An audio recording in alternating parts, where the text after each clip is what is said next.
Good morning, loves. It's good to see you. It's good to be here with you. And I'm just gonna take a moment to come into this space with you. Let's take a deep breath into our bodies, into presence, into this wonderful sense of aliveness right here, right now.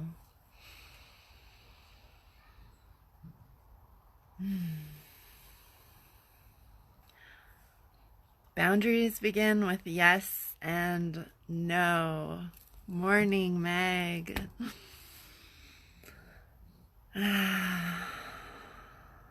Deep breath in. Feel your yes. Feel your body. Yes. Yes to life. Yes to living. Yes.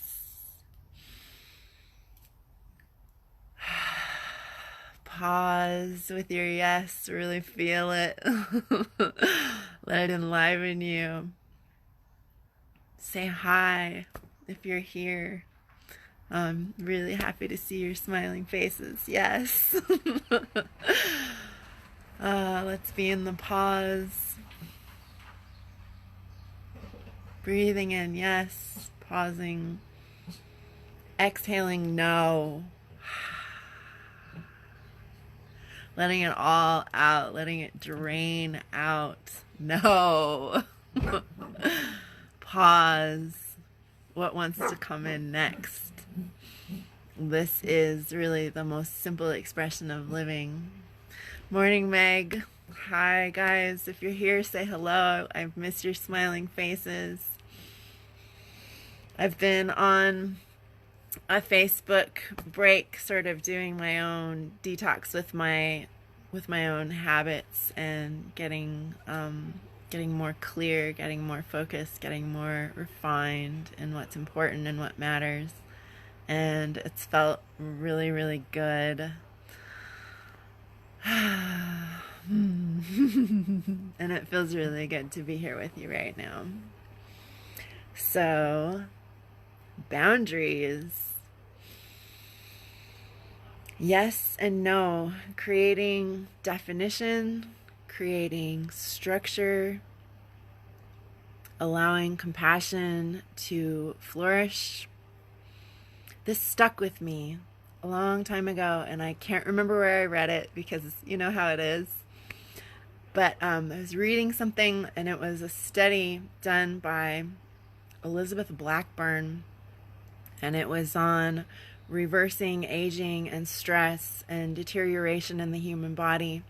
And she was talking about the telomeres, which are the little strands at the ends of your DNA, and how they deteriorate over time depending on toxins and stress, both internal and external toxins, emotions, hormonal imbalances, all of that stuff that comprises our health and well-being.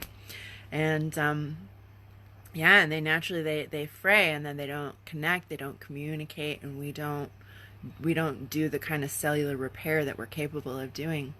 And she found that holding a state of compassion has the capacity to repair telomeres. Like, give some love for that. Being compassionate can actually help, like, repair and restore your body and keep you healthy. Like, wow, yes. And here's the real kicker. The people who participated in the study, the ones who were genuinely compassionate, were also the ones who had the best boundaries. So in order to live a truly compassionate life, we need to have good boundaries, healthy boundaries.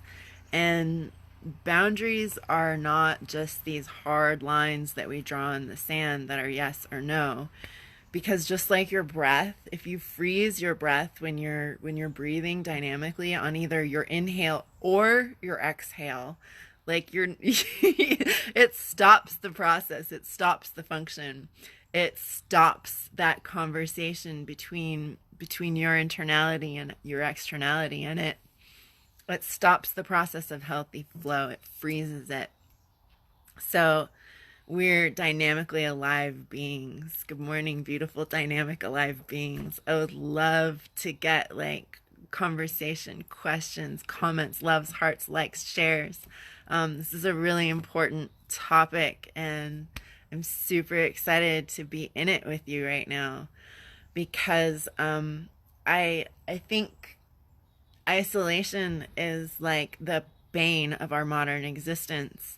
We we stare at our phones, we stare at our TVs, and it seems like to a certain degree that we're connecting, but a lot of the times we're not. And I think part of the reasons why for some of us it's connection is harder is there's this incredible amount of like overstimulation that is just constantly inundating us.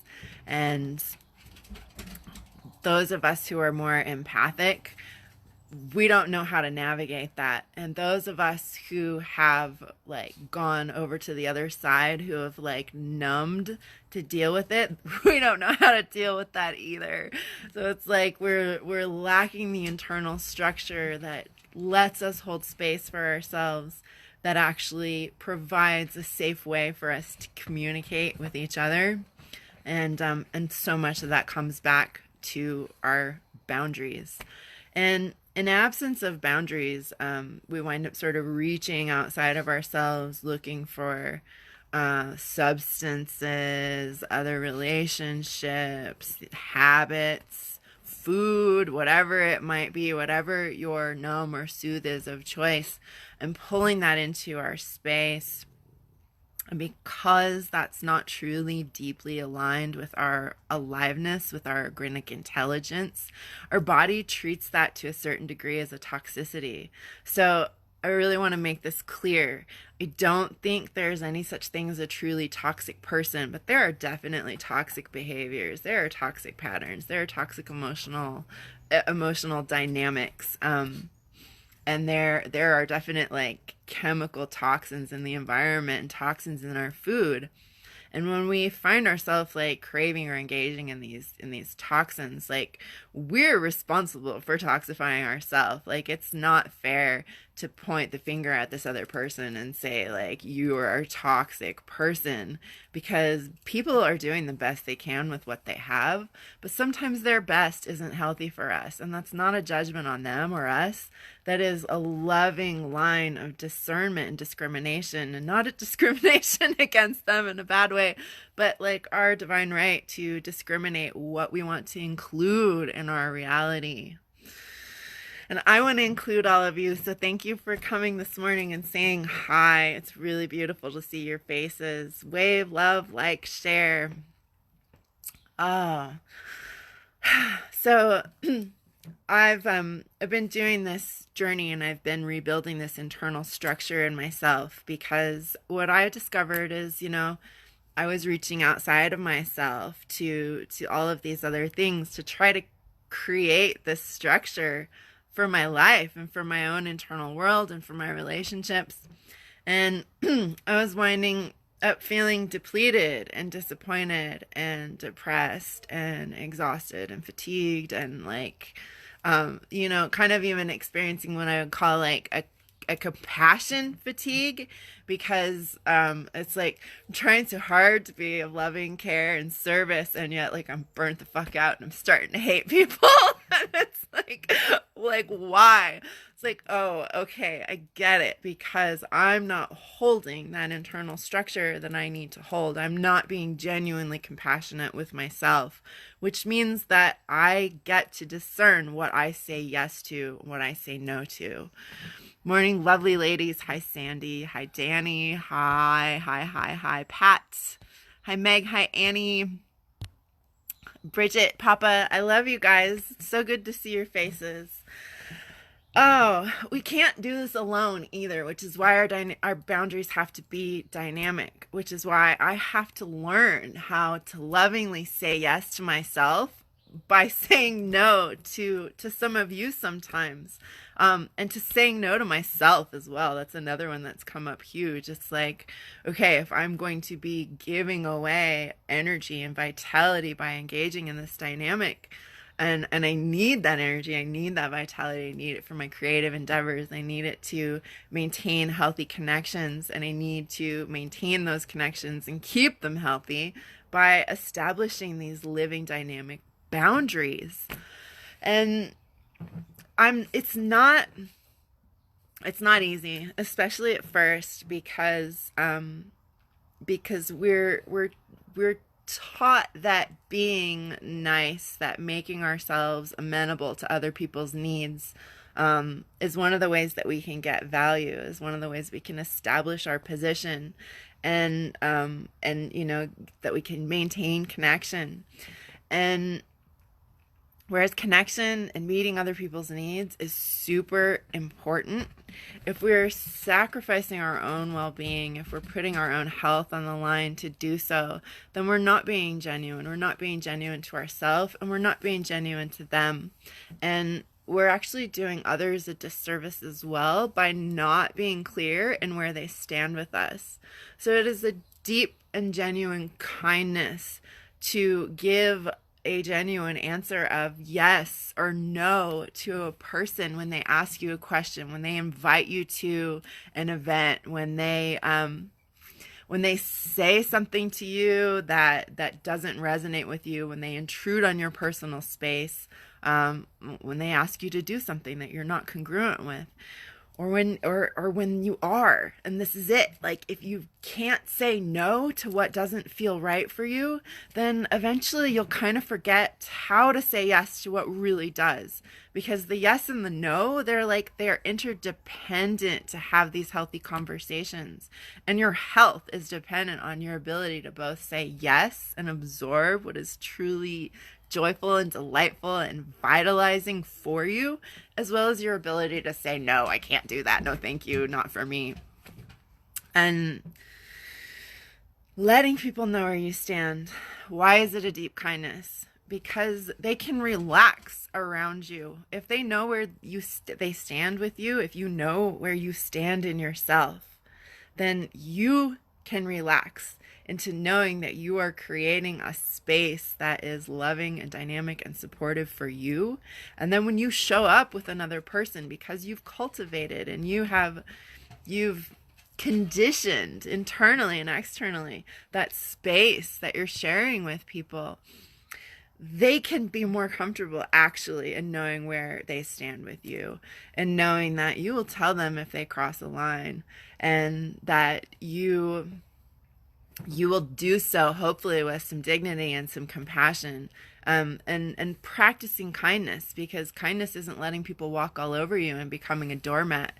It is teaching them how to treat you and treating others the way that you genuinely want to be taught. So if you want to be if you want to be you want to be treated, if you want to be treated with respect, you have to respect yourself. And that is absolutely such a fundamental aspect of boundaries, building that internal structure so you can hold yourself, so that when someone enters your space, they're not crossing that line to come into your space. They're not violating you, and you're not allowing them to, and you're not violating them. You're not crossing lines to get what you think you need, because you're better at holding your own needs. Oh goodness. You guys that are here, do you have any questions? Do you have any comments? I want to try to hit comment here without hitting finish. I don't know if I can. It doesn't want to let me. Well, part of why I wanted to come on and do this live is, even in the middle of my Facebook vacation, is because I felt called to share something, one of my gifts, which is writing. And I shared this post on Elephant Journal. Happiness and boundaries go hand in hand. And within 24 hours, it got picked up as an editor's pick, and they edited it for me, and they edited my bio and like made it all shiny and happy. And they were like, "Get out there and share this with the world." So here I am sharing it with you.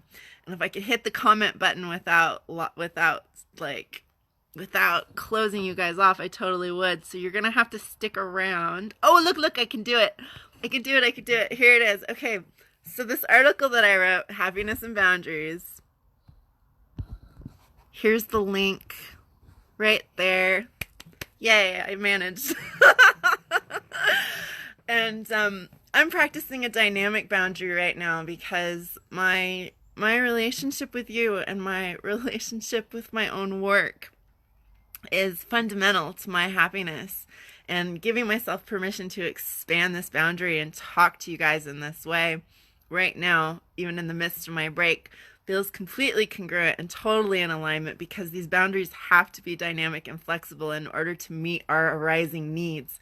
And I need to share this with you, and the world needs to hear it. So I would love it so much if you would love, like, share, comment, check this article out, and spread it around with your friends. It would really mean a lot to me, and it might mean a lot to them, because service is how we be of mutual benefit to each other, and boundaries allow for us to be of better, more genuine service. Because I know you've heard this, like, you can't drink from an empty cup, or from an empty well, right? So we have to constantly be replenishing ourselves.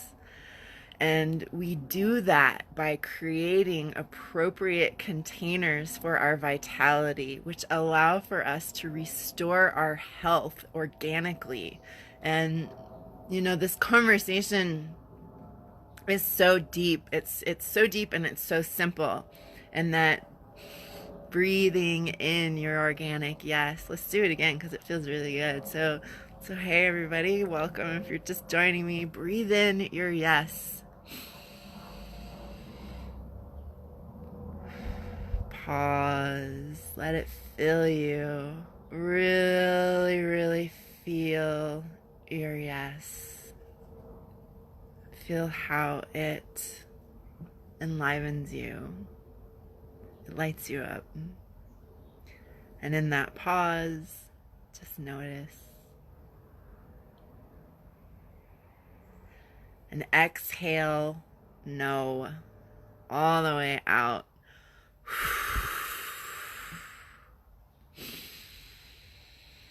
And then there's a pause there. There's a pause, but you can't help but take something back in.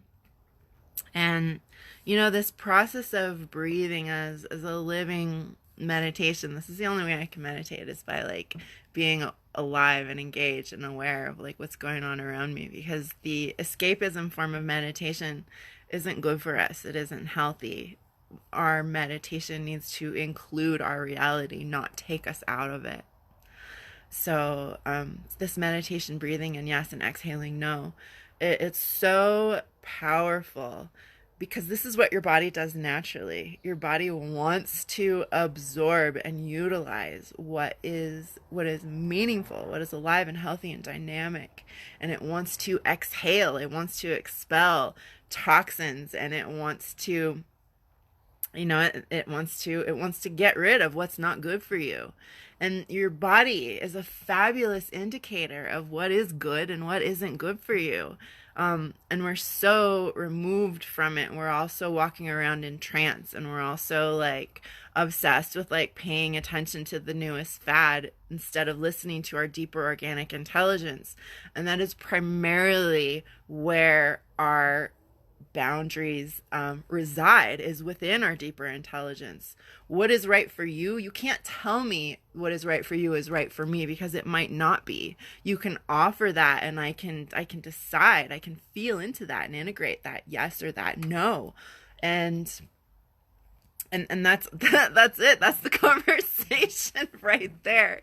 But we have to explore it. We have to explore our yes and our no so deeply and so personally and so genuinely and so honestly. Otherwise, anything that we're agreeing to kind of becomes these sort of meaningless, rote kind of things that we're just doing for why? To appease someone because we think we're supposed to and should, are where genuineness and authenticity go to die. So kick them out of your vitality and choose to be alive. I'm so excited. And this is how I felt. This is how I felt. I'm gonna go back. I want to check. I like this. I like you, Rhea. Hi, Bridget. Meg. Happy you put your writing out there. Me too. It was like, I just felt inspired. Like, I came across a post by Waylon Lewis and then Elephant Journal, and it all just like ding, ding, ding, ding, ding. And I was like, yeah, I'm going to do this. Being dynamic and flexible with our boundaries. Yes. Because rigidity is fucking death, guys. It's where love and life and joy go to die. And it is a hardcore trance state, that rigidity. Like, I absolutely cannot do that. Like, can you feel the rigidity? Like, you're just shutting down those neural connections. They want to reach out and they want to feel and they want to be alive and organic. And when you go rigid with it, it's like you close yourself down to moment opportunity because you've already predetermined what your reality is going to include, instead of allowing for your body and your organic intelligence and your connection with the greater whole to be included in that decision-making process. So yeah, it's a moment-to-moment, breath by breath, hour to hour, day by day renegotiation of what feels alive and in right alignment with you.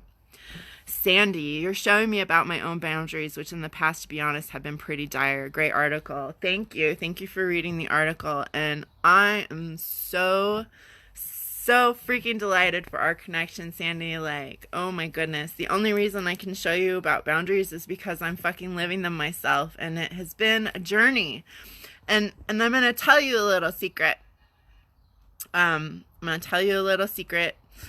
When you begin to exercise boundaries, do not be surprised if that little guilt monster raises its head, because you've put yourself into this trance. So many of us, I'm not saying you directly, but like we do this. We put ourselves in this trance where it's like, okay, I just want to make everybody happy, and as long as they're comfortable, then I'll just be okay with whatever's going on. And it's like, and you know, it's stifling, right? It's stifling. It's like, I have to make sure you're okay. I have to make sure you're okay. I don't know what's going on with me because I'm so focused on making sure you're okay. And then when you stop doing that, when you pull your energy back in and you start to feel yourself and you're like, deep breath in, there's my yes, and it's filling my body and I'm alive and I'm genuine in this moment. Exhale all the toxins, there's my no, and that space in between, what wants to come in next. Oh, it's not you and what you want and what you need and who you think I am. Well, fuck, now what do I do with that? Damn. And then the guilt comes and it's like, oh shit, I feel bad for not doing what they want. I feel bad for not being who they think I am or what they think they need me to be. And I'm going to tell you a secret. Just fucking deal with it. Just deal with the guilt. Just give yourself a hug and let yourself know, remind yourself, like, and that little inner child who wants that approval, like, remind him or her, like, you're not doing anything wrong and there's nothing wrong with you and you don't need their approval to survive, but you need me and I need you. And like, as that internal primary relationship, like, first we need ourselves and we need each other and we need our connection to source, to for me, what is Gaian intelligence, what is Earth Mama, what is life itself. And then everything comes after that, because then everything gets to experience its position as being in right alignment and healthy and whole. And that guilt is just an indicator of, it's a reminder of what it feels like to leave yourself behind and how it really doesn't feel good. It doesn't feel good to leave ourselves behind. And I deeply believe that the further we move away from the parts of ourself that we have shut down and closed off to maintain these adaptations and these unhealthy agreements, because in the absence of internal structure, we don't maintain living, organic, dynamic, healthy boundaries. Go back and read that one again. Listen to that one again. We start to get depressed. without that internal structure in place, these oppressive external structures and the way that we oppress ourselves becomes this more dominant state that we dwell in. And the state of depression in regards to our boundaries, I really believe is us like reminding ourselves, don't go any further away from me, love. You need me, love. Come back for me, love. And that is that's like where we that's where like self-love really truly begins. It's not about bubble baths are nice, I like it, but my tub sucks, I can't take a bubble bath. But I go to the hot springs, and that's like profound self-care for me. And I have to create time in my day and structure my world and my reality to give myself that self-care. But to truly live a life of meaning self-care is enfolded in that, because the internal structure is there, the external supports that structure, and our relationships feed us and we feed them rather than us draining each other to keep going with these sort of trance agreements. Morgan Smith, good morning, beautiful. How are you? Love, love, love. So true. Justice. We fight for our own self-spirit. Yeah, we have to fight sometimes. And it'll feel like a fight a little bit at first, because you're fighting against your own conditioning. It's not that you really have to fight with other people, although some people will fight with you telling them no because they have been reaping the benefit of the absence of your boundaries. And that's just too fucking bad for them, because because your health and your well-being and your vitality and your honesty, your ability to serve come from those. So if you're trying to serve from this self-martyring, self-sacrificing place, then you're not really genuinely being of service. You're draining yourself, and you're feeding into this paradigm it's a parasitic paradigm that functions quite well off of us being self-sacrificing and draining ourselves. Sacrifice is a beautiful thing, and real transformation requires it. But the sacrifice is the willingness to give up the rigor mortis. The sacrifice is the willingness to give up the adaptation, to drop the armor, and to create a life where you are willing to protect yourself, so you're not walking around armored and numb, because you can't be compassionate if you're numb. You can fake it. You can do this idiot compassion is a term that tends to piss people off, but I love, and the first person I heard that from was Paul Levy, and that was if you're putting the idea of peace above the idea of sacrosanct right alignment, then you're practicing idiot compassion. If you're not willing to go through the fight, which is more or less an internal battle, but also don't, like I said, people may want to fight with you if you start putting down lines that hadn't been there before, because if they're getting benefit from your lack of boundaries. And this is personal, it's transpersonal, it is collective, to a large degree. Like the whole capitalist system sort of functions on our lack of boundaries, because it is feeding us what we think we need to feel better about ourselves, instead of us just breathing in our organic yes. Once again, let's do it. Yes, feel your yes. Oh my god, you're alive, and it's so fucking good. No, I don't fucking need that. No, I don't need to go buy that to make myself feel better. I might need a new car because I need a new vehicle, but I don't need it as a status symbol. I don't need to update my wardrobe every season with this cheap, crappy material that's destroying the planet. I don't need to go put a bunch of toxins in my body because that's what everybody says you're supposed to do on a Friday or Saturday night. I don't need to do that because my body just told me no. because I can feel the yes of my own aliveness so much more intensely than what anybody else is telling me that I need. So your needs become an authentic expression of having the space to feel them and really tap into them.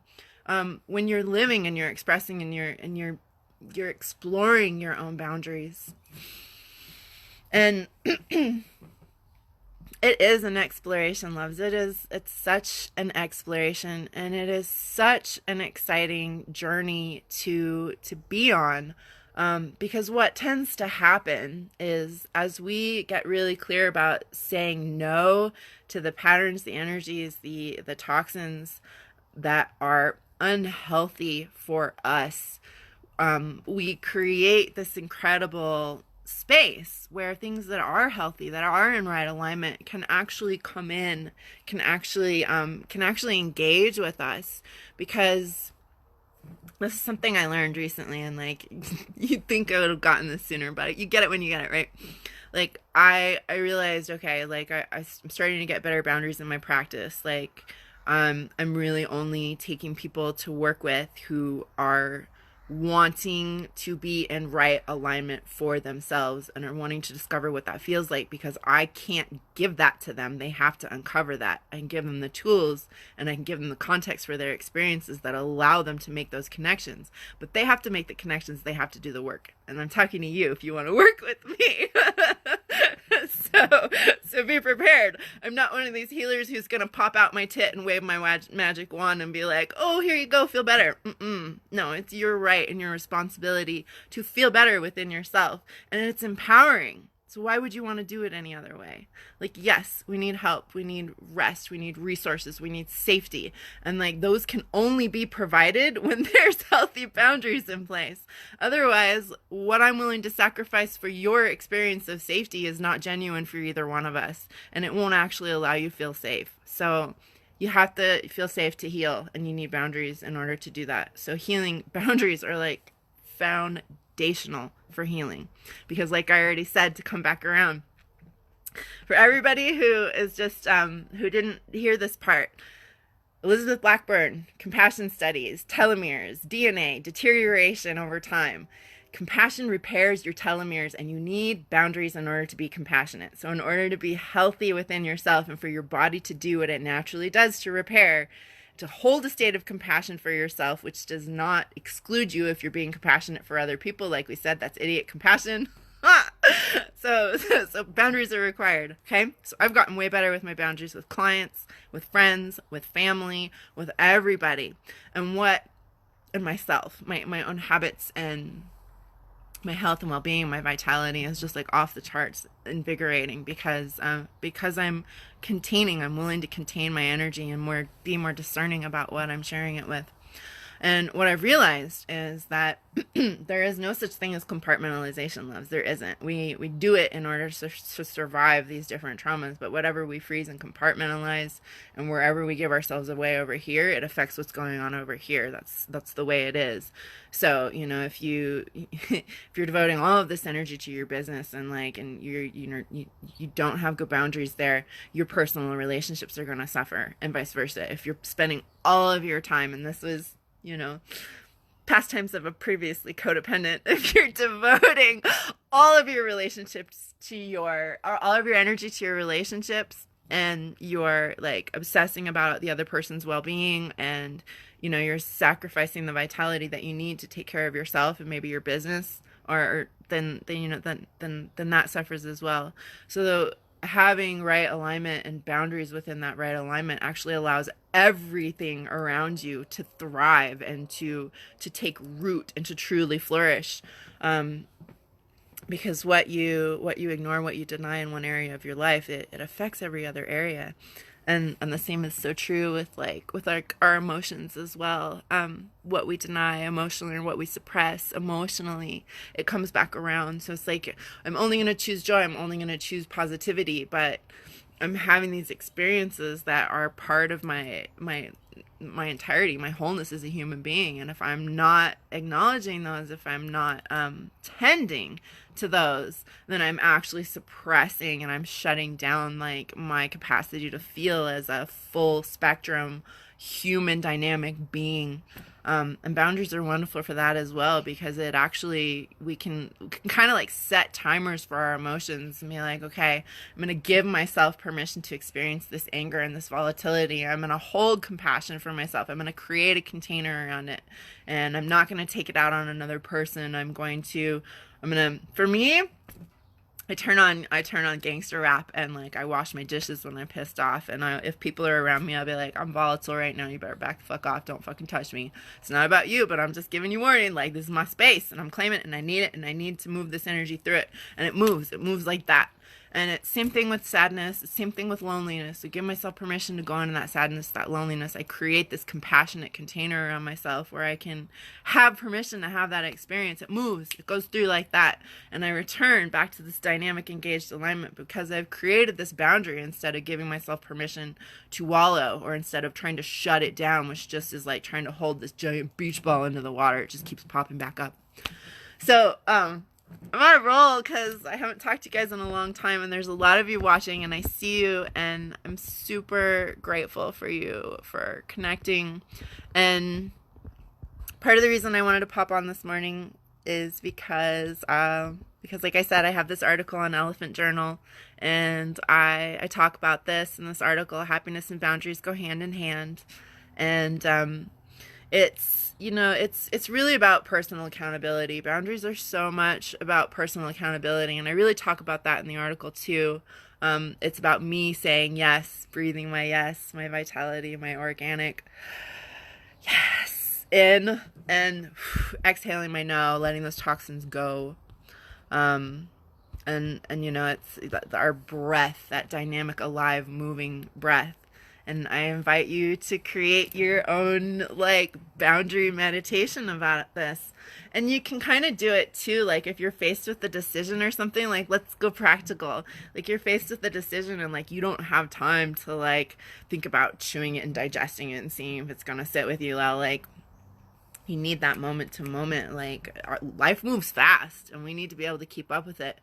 And we need to bring ourselves along through as much of it as possible so that we have less work going back to retrieve ourselves at the end of the day.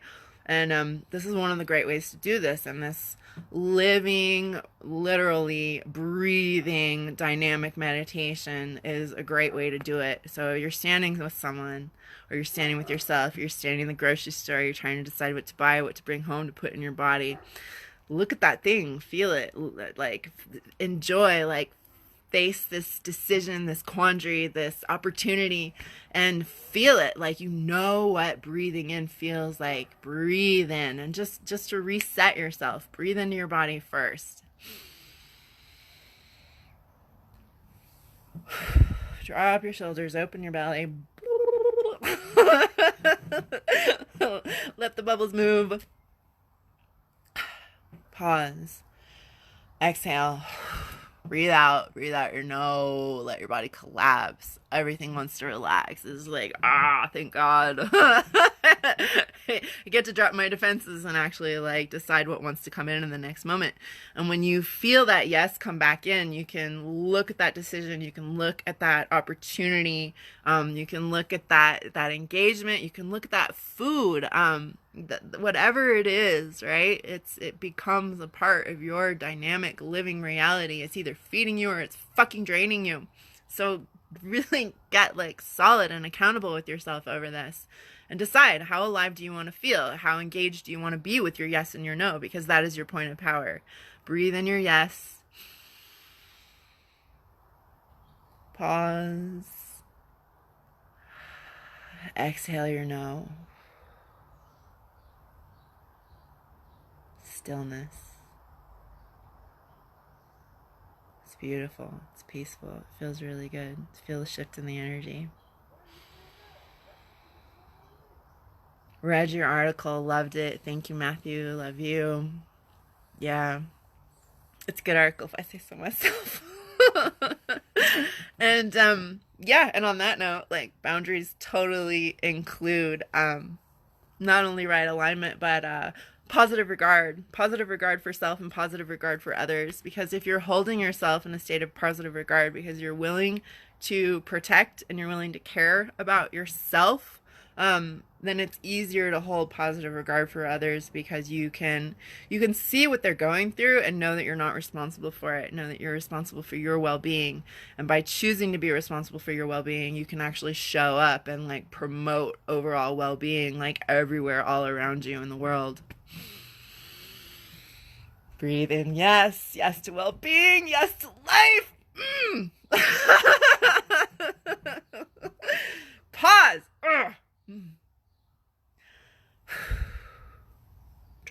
tailbone.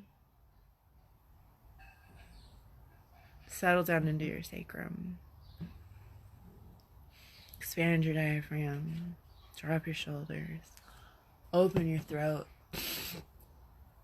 Exhale your nose. Feel yourself. Watch your life detox before your eyes. Seriously. And I'm going to suggest to do this when you do this with your eyes open, because when it comes to going into trance, which I want to talk about for just a moment, the very first way we go into trance is we change our breath. So when we want to come out of a trance, and then we want to go back to changing our breath again. We want to engage in our breath. And our breath is so connected to this current moment because, it's like, here's the external world and I'm breathing it in. And it's spirit and it's resource and it's love and it's life, it's fucking self, right? And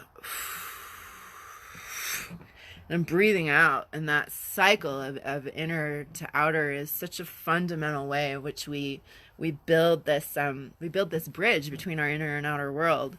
And you don't want to entirely focus on your inner world, because that can become actually another kind of form of sort of like, like an unhealthy sort of fascination or narcissism. And you don't want to focus like completely only externally, because you miss the jewels and the richness of your internal world. So meditation as a living process needs to include both. And so I would really recommend keeping your eyes open. And when you do this, like breathing in, like engaging with the reality that you are deeply a part of it and it is deeply a part of you. And you can't fucking escape that, and you shouldn't want to. So use this whole process because you want to become more alive. You want to become more engaged. You want to feel your body leading you. You want your yes to have meaning. You want your no to have meaning. And you want to be able to stand in your power in that space in between and know that you just doing that and the actions that flow from that space are actually like allowing you to be really and truly and genuinely and effortlessly deeply of service.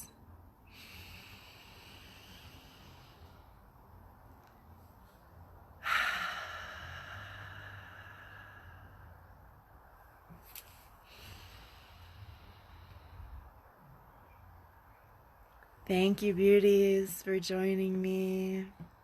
Please, please, please check out my article. Love it. On the page, there's a little heart like up in the corner where if you love it, it increases its visibility. If you share it, it increases its visibility. If you comment, I will comment back. Because I love interacting. Like, I fucking love interacting with people.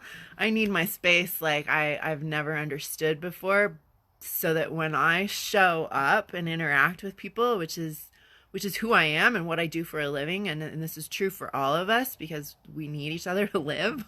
It's interdependence. It's magical. It's absolutely magical. This is the magic of life and living. And oh my God, if people told us this when we were younger, if people gave us permission to explore and experience and express ourselves, and not only gave us permission, but truly deeply encouraged us, we would be living in a different world. I have no doubt in my mind about it. Like, your personal individuation is so important for you to be able to contribute back to the whole. And that means, once again, here we go, breathe in that fucking yes.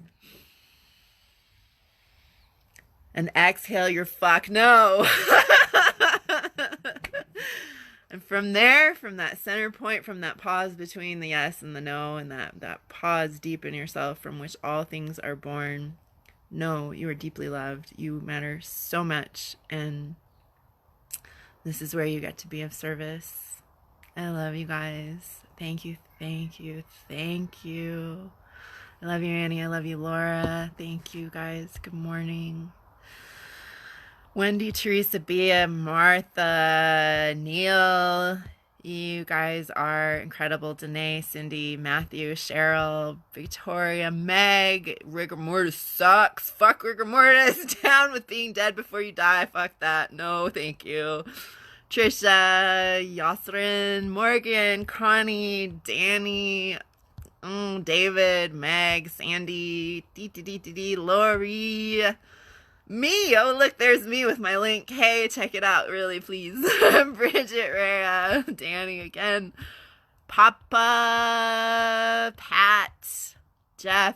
You guys fucking rocked my world this morning, and you remind me by showing up in this space and sharing this energy with me.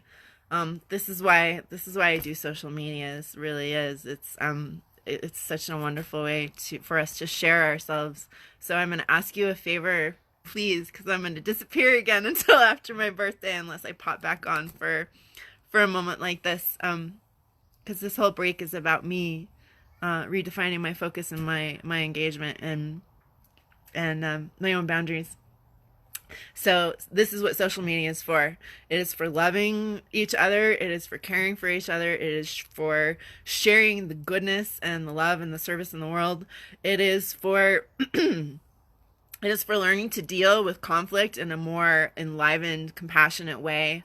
I know we can fall too easily into this toxic game, name calling and sharing all this like drama and distress in the world. And I'm going to ask you today to don't. I'm going to ask you today to please don't.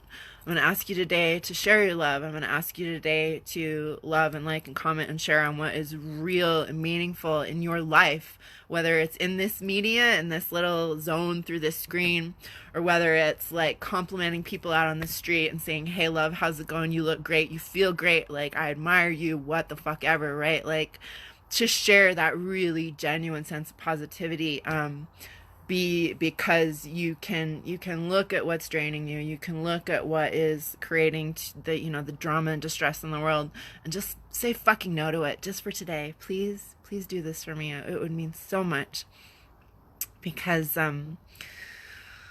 because the world needs us to be alive and online and happy and functional and of deep and authentic service. So one more time, breathe it in. Yes, I love you. I love you all so much. Thank you. Yes to love. Yes to life. Yes to authenticity. Yes to boundaries. Yes to difficult conversations that allow for you to stand in your dignity even more fully, even when you're scared. That's fucking courage, love. Say yes to that too.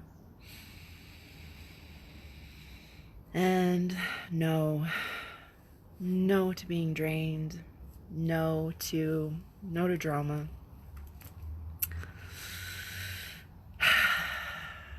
No to all the things that just don't feel in right alignment for you, so that you can return from that pause, that place of origin and power, once again to yes.